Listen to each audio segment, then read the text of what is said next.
It's Chelsea, It's Nina. and you're in the Critic's Kingdom. Hello, hello, and welcome back to another episode with Nina and Chelsea. Yes. Today we're going to be looking at You Wish! Exclamation point. Yes, can't forget that. Which I remember being fond of as a kid, but mostly because I had a crush on the main. AJ. Yeah, AJ. I don't remember his last name. Trauth, AJ from. I think it's Trauth is how you pronounce it. Oh, is it? Because it's spelled like truth, right? Or something It of has that an nature. A in it. Oh, okay. Yeah. And the point is, that is not the point. he played Lewis's best friend on Even Stevens, and I thought he was super cute. So I was like, I'm mad into this. And then Lalaine is in it. Yes, our Filipina queen. Exactly, and a deep favorite from Lizzie McGuire. Like Yes. Miranda was it. She was everything. I saw myself very much reflected back to me in that character. So I remember really like being excited for its existence as a kid. It came out in 2003. I don't know if I already said that, but that's when it came out. Yes.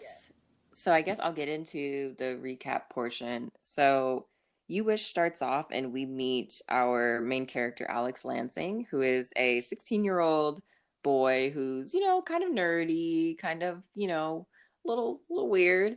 But he is also a like really intense like coin collector, and he lives with his parents and his little brother Stevie. And his brother Stevie drives him up a wall, literally.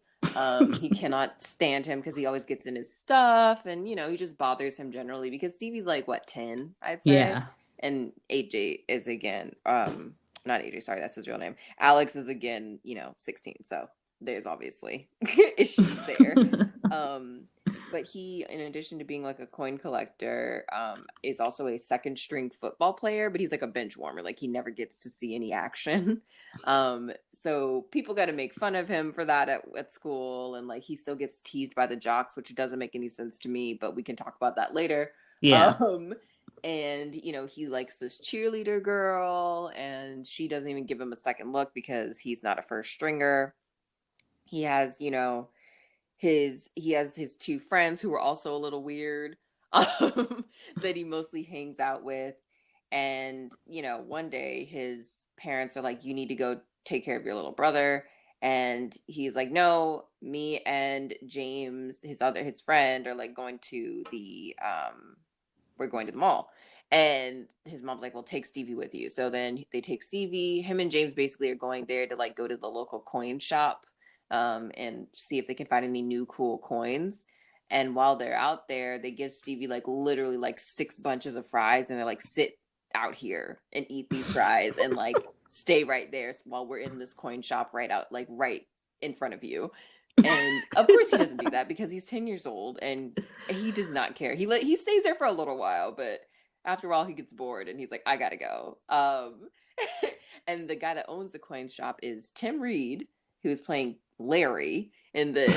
And before Stevie leaves and like, gets lost, he gives him a special coin and he's like, it'll give you one wish. That's what I've heard. So then Stevie takes that and is like, okay, whatever, dude. And then proceeds to like run around the mall, gets lost, and then asks somebody to call his mom, which then gets Alex in trouble because his mom's like, how did you lose your brother?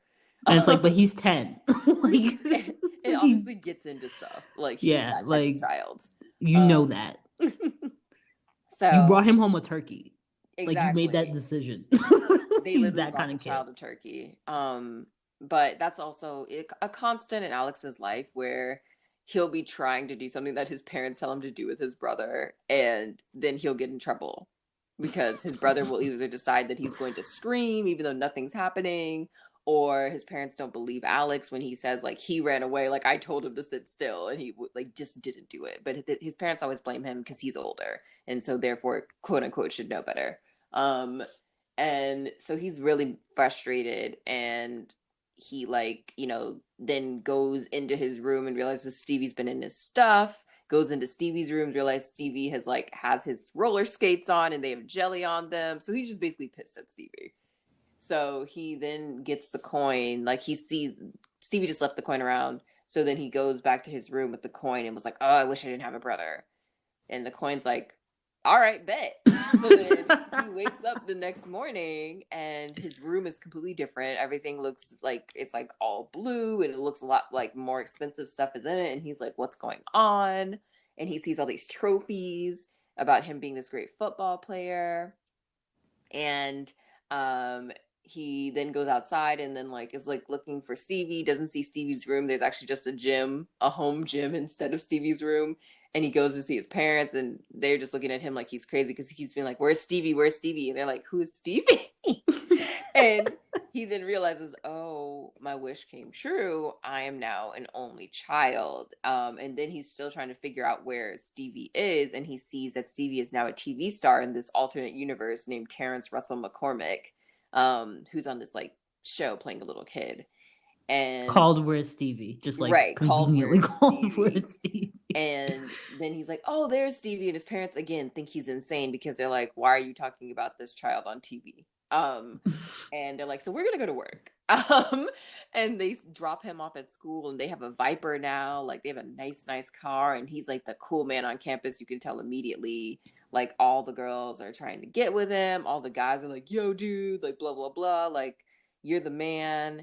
And he realizes that now in this universe, he's actually dating the cheerleader that he really likes. And he's her boyfriend. So he's just like, what's going on? He also stops by and tries to talk to Abby, who is Lalaine. And then he's like, hey, Abs. And she's like, who are you? Why are you talking to me? You never Don't talked call to me that before in your life. Like, yeah, that's not my name. And he's still basically just running around like confused the whole time. Like he doesn't have the right seat in class and all of that because he just doesn't know what's going on. But you know, everybody keeps giving him good grades because he's such a great football player, and they're like, oh, you got to do well in the game.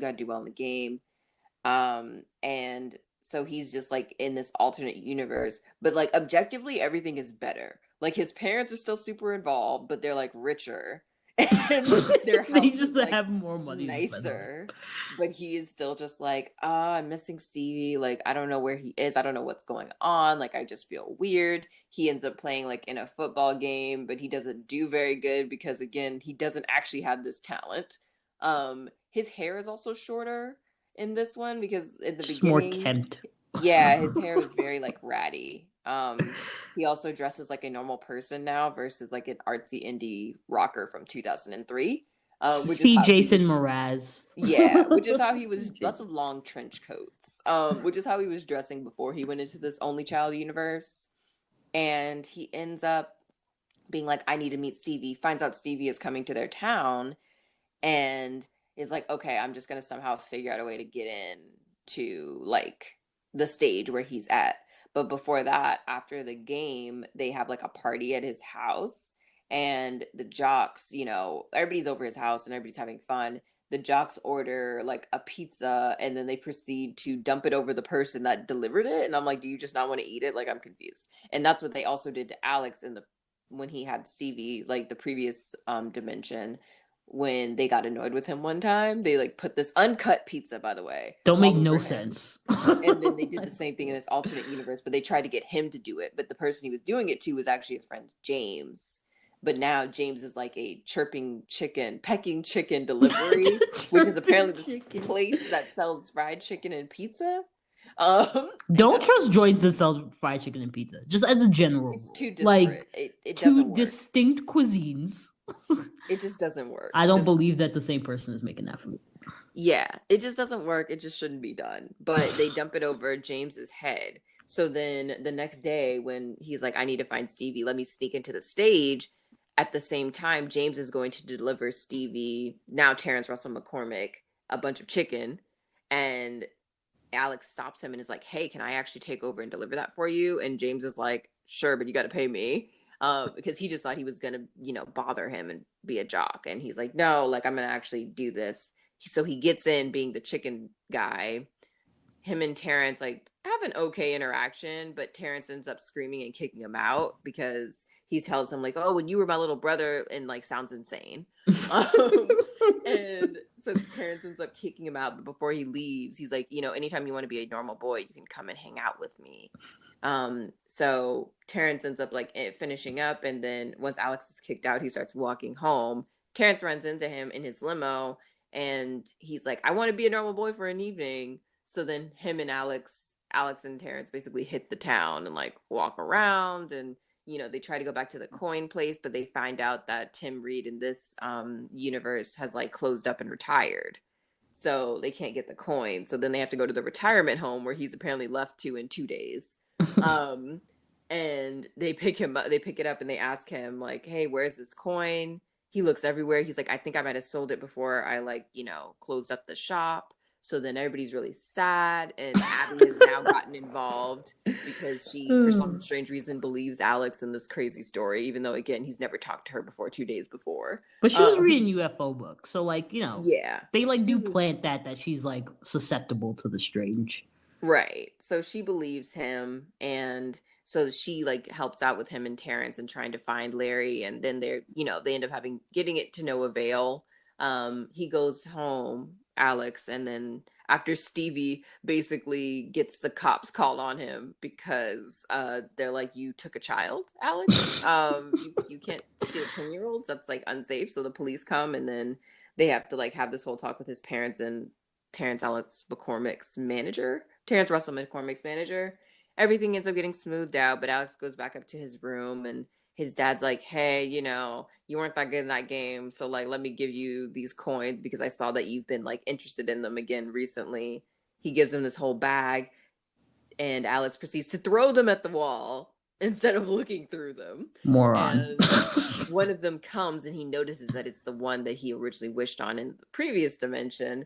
And so he's like, "Oh, okay, like I'm gonna do this." So he then like undoes the wish and is like, "Hey, like I wish I had my brother again." And he wakes up again, and he's back in his normal house.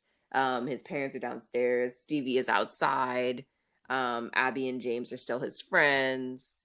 And basically, happily ever after, he's back to being, a good older brother and having a little sibling. And that's basically You Wish. Yeah. And with that, we will take a quick break. So to get into the review portion, this one was, in rewatching it, I felt it was fine. Yeah. That's kind of all. It's like based on a book. So I guess the story kind of tracks pretty well because of that, just plot wise. But yeah, I don't know. It's that classic thing of you wish for it's a grass is greener story.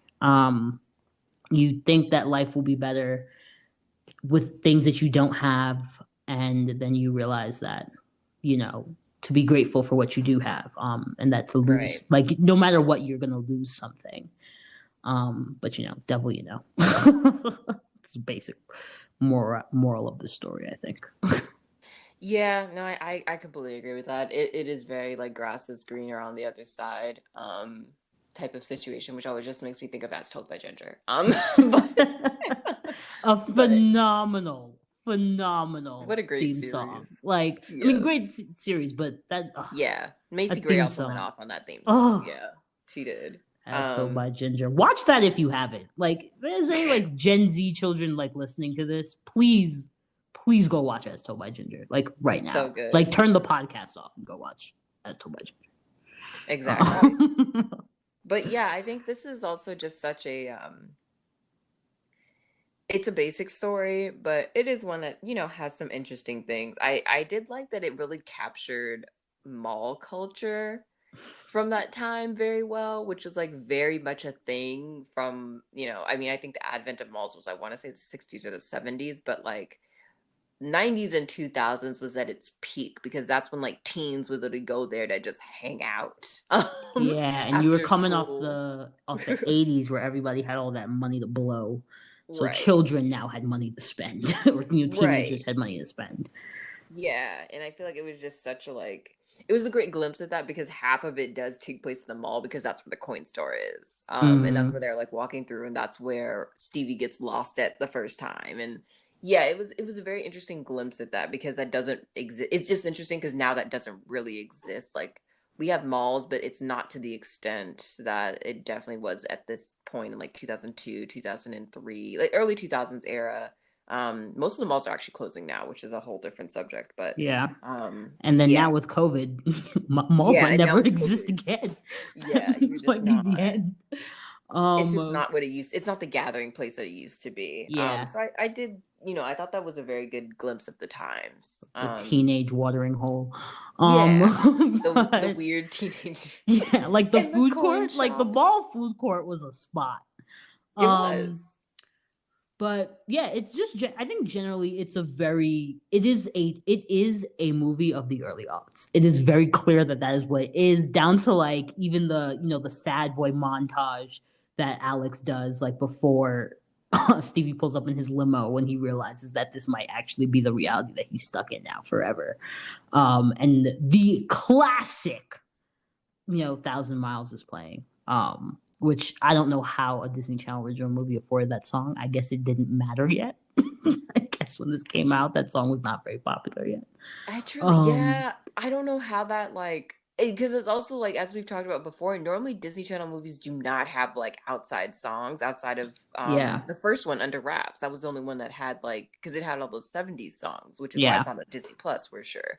Um but yeah, this is like it's interesting because yeah, normally they don't really do outside songs. So it was just so random when it came on and we were like, what? Are they playing A Thousand Miles by Vanessa Like, Carlton? is this Um what's going on? and speeding up their walking. Like it's very, very early 2000s sad boy Yeah. montage, like Nina was saying.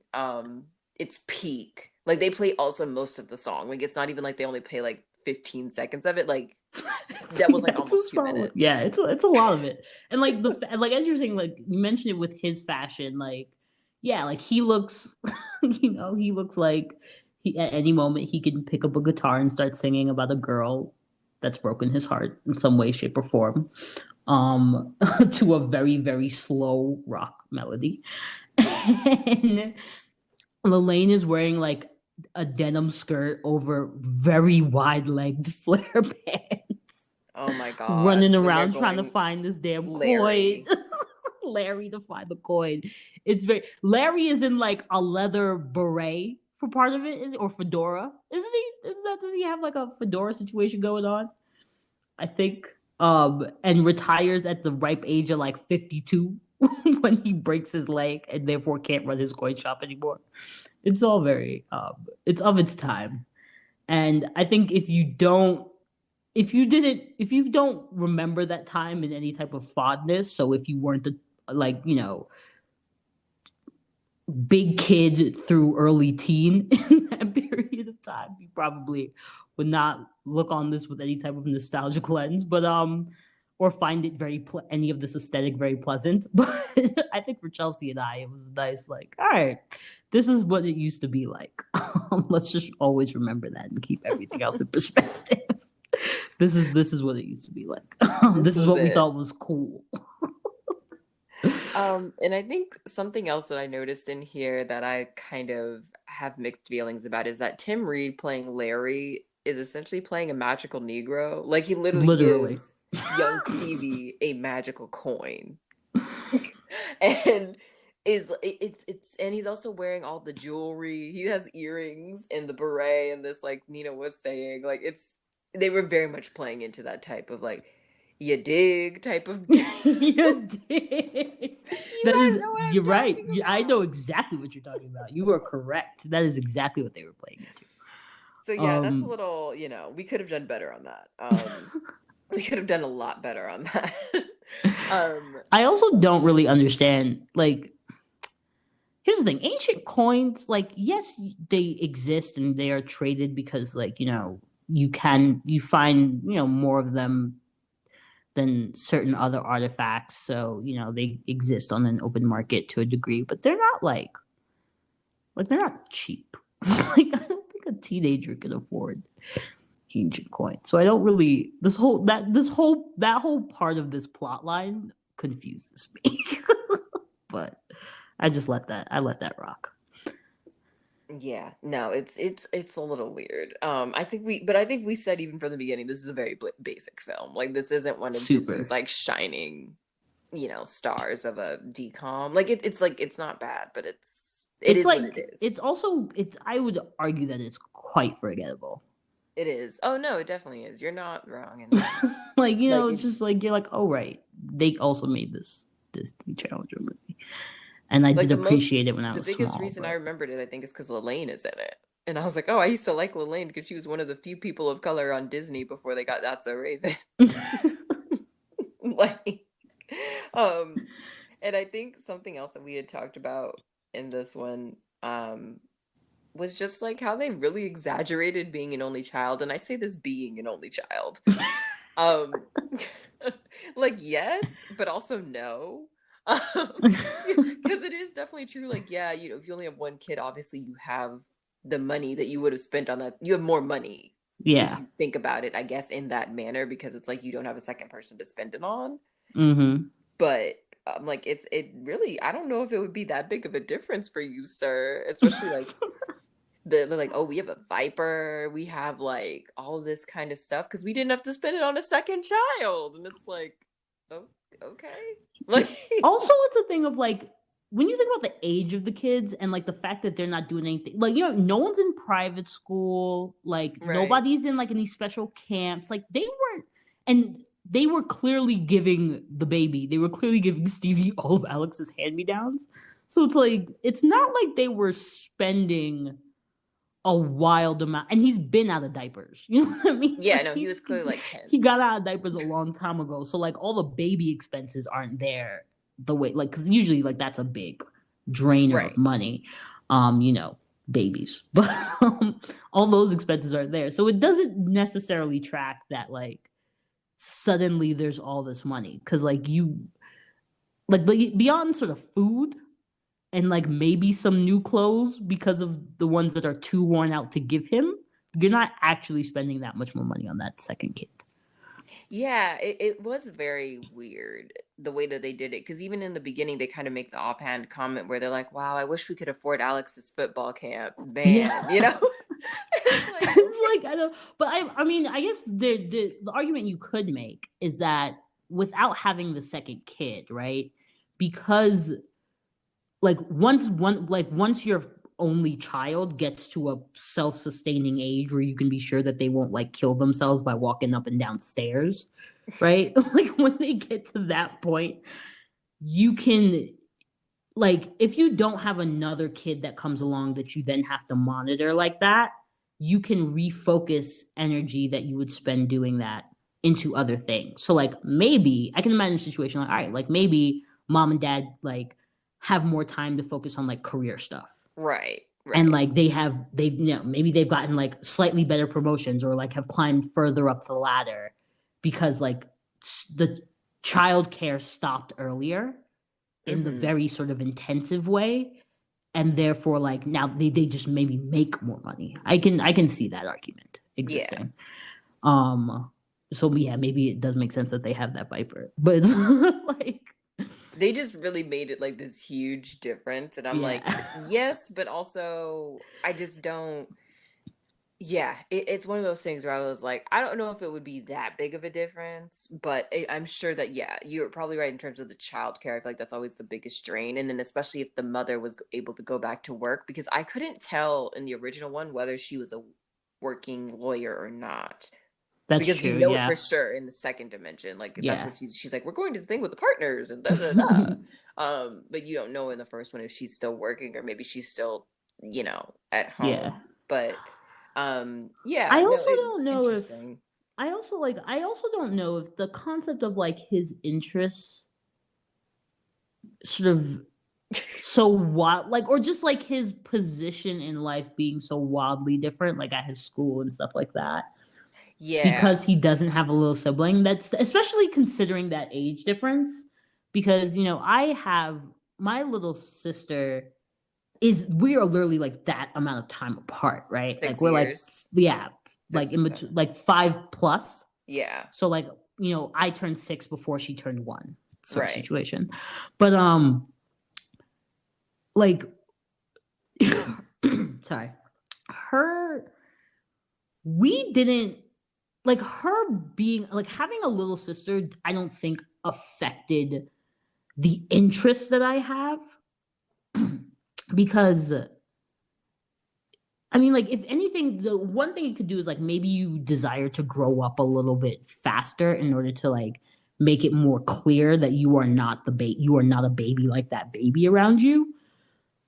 But like I don't think that if I didn't have a little sister, like I would have been more interested in or like had more time to, I don't know, pursue basketball more. Like that didn't her presence did not affect that interest that I had, you know? So I just find it weird that the idea that your person, like maybe, all right, maybe you'll be a little bit less empathetic to other people. So yeah, maybe he would be a little bit more of an asshole at school, which is the vibe that you get in the second one. But like, I don't know if not having a little sibling makes you stop collecting coins. You know what I mean? I think that like that's just gonna happen one way or the other. Yeah, So I I mean, find I it get. interesting that they do, or like changes your fashion sense or like the music you're into. Like my little sister had no influence on any of that stuff with me. At least I don't think. I I feel definitely like influenced her, but I I don't feel know. like they were trying to imply that he actually could afford to go to football camp and therefore was better because he'd been trained or had practiced I more. suppose, yeah. I feel like that's what they were trying to imply is like, oh, well, he was able to go to football camp in this one from a younger age, so then he just steadily got better, better, better, better And versus just cared about other things less because right. like And he then was also really good just at started trying to football and merge stuff. with the group that did that. So I feel like that's maybe what they were trying to imply, but I also agree that it is a little bit like it was a little bit weird that it's like suddenly you're so much more talented than you were, and then it's like, so was he just like is he just like a potential that could do better in the second version if he just went to like, yeah, it just leaves a whole bunch Yeah, of questions where that it's just like, but then shouldn't he still be good? Like yeah, or like raw enough where somebody's like, oh, maybe we should get him a football scholarship. scholarship, Like, yeah, like you know what I mean? Like, because you there's would still ways see the around raw this. potential Yeah, in there's theory. definitely ways around that. Yeah, it was weird. And as an only child, I felt a slight offense. No, not really. It was fine, but it was very exaggerated. Like I'm like, it's really not all this. Like I don't I don't know what to tell y'all. Um Yeah. but yeah, because even he tells his friend James is also an only child, and he's like, "Oh, you're so lucky that you're an only child. You don't have to deal with all this like other stuff." And James is like, okay." Um, because I It's also also feel like like people are very preoccupied with this idea that like only children are like spoiled or whatever, like don't have yeah, social skills or I don't know, whatever. And I'm like, and I think that is true for some people, but I'm like, if your parents raise you right, you're fine. Like, yeah, they just take the time to make sure you're not a little psychopath. Like it's kind of it's, okay. it's literally fine. Also, yeah, I mean, like yeah, like there's that whole thing about having like when you have a sibling, you do have sort of somebody who like will always just get things about your life, and that's like a pleasant thing to have. Hmm. But it's like I don't know. It's like I don't think like after I got past my initial just like I want my attention back, Hmm. ages like 5 through 10. Like once I like got out of the house and realized that the world was bigger, like I didn't. Yeah, she got on my nerves, and I would like think like I really wish Ailey would stop trying to take my clothes from my room. That would be really nice. But I never like wanted her to disappear. After a certain age, and I've even seen it like with like my godson and stuff. The way like there was one day where they were like and his sister was kind of new at this point, like she'd only been around for like a couple months, and he was really not about it. Like when she first came home, he was like, "Please take her back to the hospital. Like I really don't. We don't need this." But they were at my house, and his mom was like, "Oh, like I'm gonna leave." She's like, "Oh, like what do you think? Like let's leave, your little sister here. Let's leave her here." And he was like, "No." Right? And he's like 6. He's like, "No." And his mom's like, "What? Like, I thought that you didn't like. What does it matter?" And he was like, "Why?" She's like, "Why not?" And he was like, "Cause she's my little sister, and I love her." Like, you don't. I Hmm. feel like you know what I mean. Like, as much as your siblings drive you crazy, like that whole like that deep thing of like, oh, I just wish I was an only child. Oh, like it's not actually that deep. And you don't really go around sort of, or I mean, at least I didn't. And in the families I've seen, that's not really a thing of going around wishing that like you were an only child. So I guess the whole premise of this doesn't track for me. And I don't think that it ever did, because I'm thinking about even like when we were looking at True Confessions, right? And how I can say that like that for me was always a sibling story. When I was like when I was younger and I didn't take it sort of as fully deep into, abled versus quote unquote not abled, or like normalcy and all of that. Like when that wasn't like, it sat with me, but that wasn't the first thing that I was thinking about. Like I remember it being a sibling story and like love your little sister no matter what. This movie had no emotional impact on me. And I know that because when it came out, I was just like, oh yeah, I used to think AJ was super cute. But that was it. Like there was no thing where I was like, oh yeah, this also taught me to like love your little sister, don't wish her away, like life isn't better without her. Also, I guess because again, they really do suggest that his life is better without this child in it. The only reason that he wants it back is purely out of love, which is, I guess, admirable. But that's it. Like, he is fundamentally living a better life. And anything that he's missing, he can get back. Like if he wants to start his coin collection again, he can do that.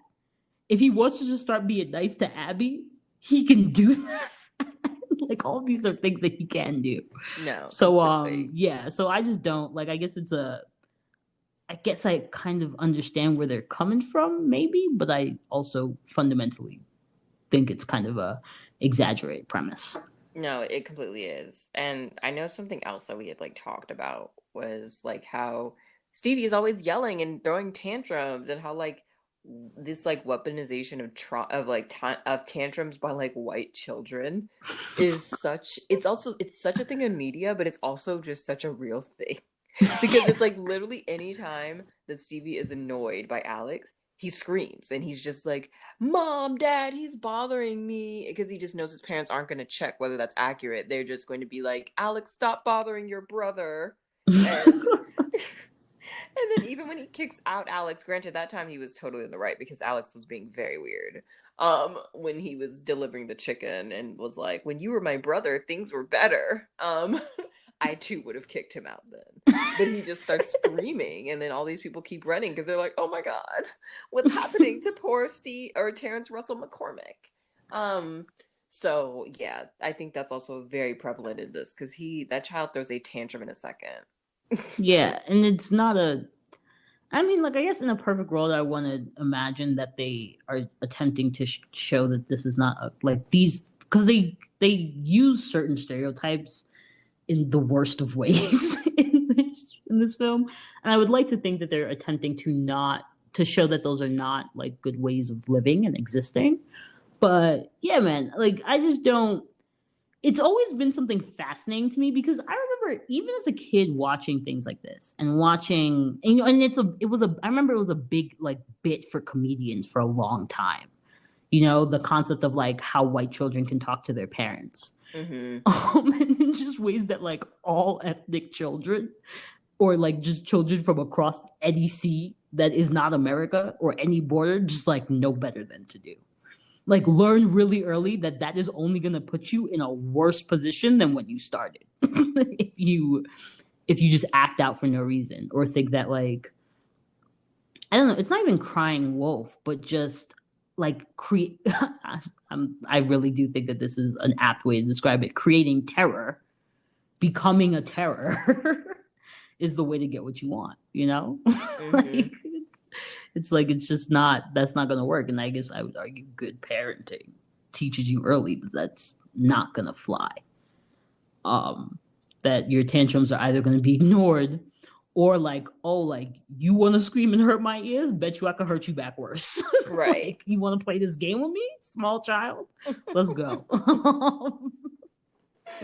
So yeah, like, but in terms of like the other stereotypes that they do, I know that we also talked about just like the jock culture that they do in this, which is obviously deeply problematic. But I just found like no, I found it deeply problematic and also like so problematic that I like had to laugh at it.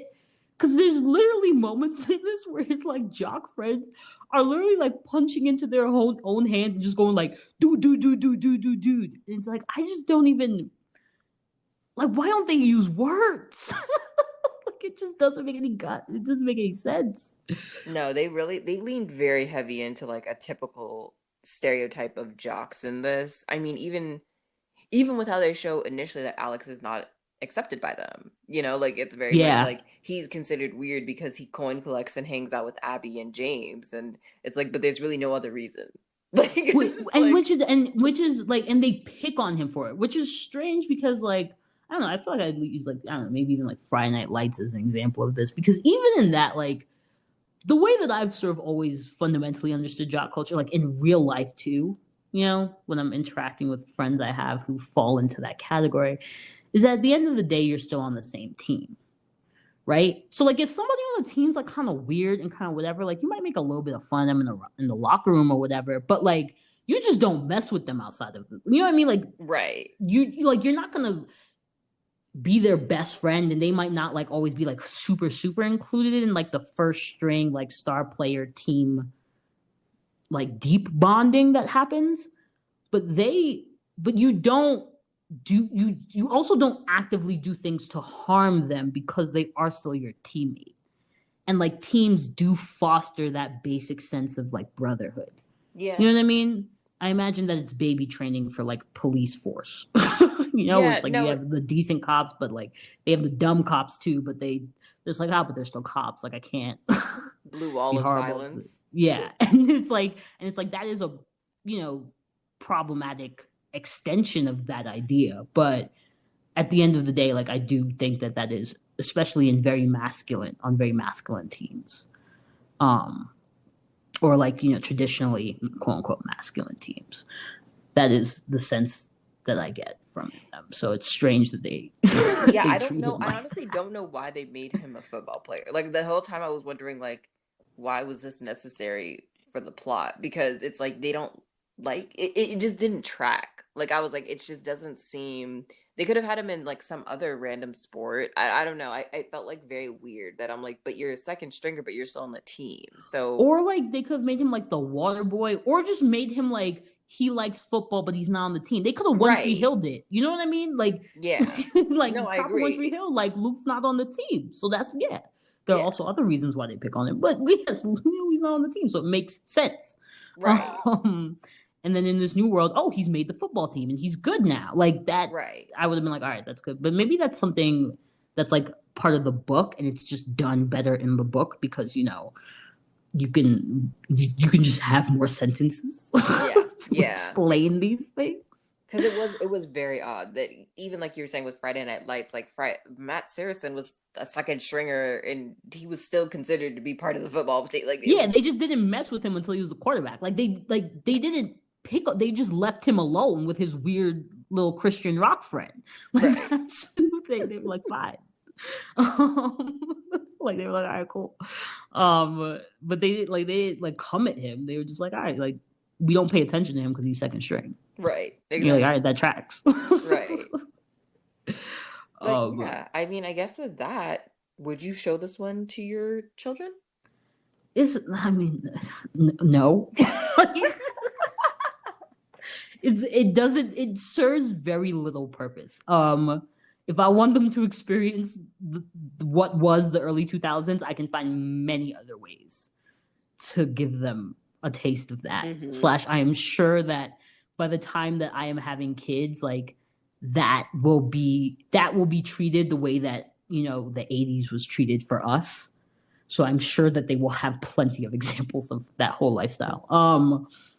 Yeah, it's just it doesn't have it is still forgettable. Let me put it that way. Even Like after we just just we watching it? just watched it and it's still forgettable. Like we could still just move on.